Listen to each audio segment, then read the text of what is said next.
Have you ever wondered why you can eat a bag of candy and feel hungry just 30 minutes later? It has to do with something called the glycemic index of the food or the combinations of food that you choose to eat. So let's compare two snacks. First, let's look at a candy bar. Then, the alternative snack, a bowl of brown rice with some stir-fried broccoli on top. The candy bar is high in simple sugars like sucrose and glucose. They're carbohydrates your body can really quickly break down and absorb.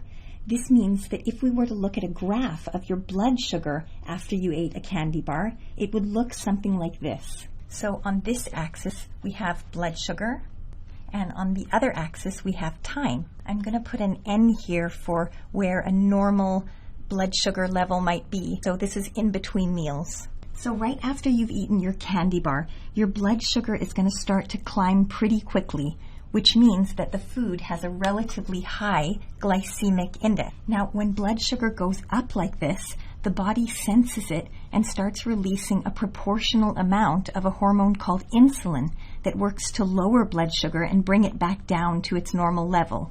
So when blood glucose or blood sugar shoots up like this, insulin will also shoot up, but there'll be a bit of a time lag. And because of that time lag, there's going to be a period of time when the blood sugar actually dips lower than it should, and this is when you feel hungry. Now, if on the other hand, you were to choose the broccoli and brown rice as your snack, your body would have to work harder to break down the carbs in that food. So the graph would look something more like this. Again, we have blood sugar on our y-axis and time on our x-axis. And here's our normal, here's our N. So right after the bowl of broccoli and brown rice, your blood sugar is going to go up more slowly than it did when you ate the candy bar.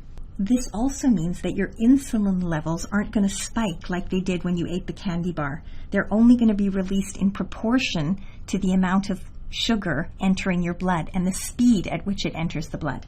Blood sugar will go down, but it probably won't plummet and probably won't be as likely to go under the normal range for blood sugar.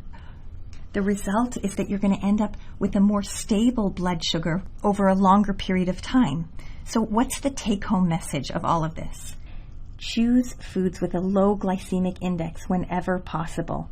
Things like chicken and brown rice, even whole grain bread with cheese are good combinations.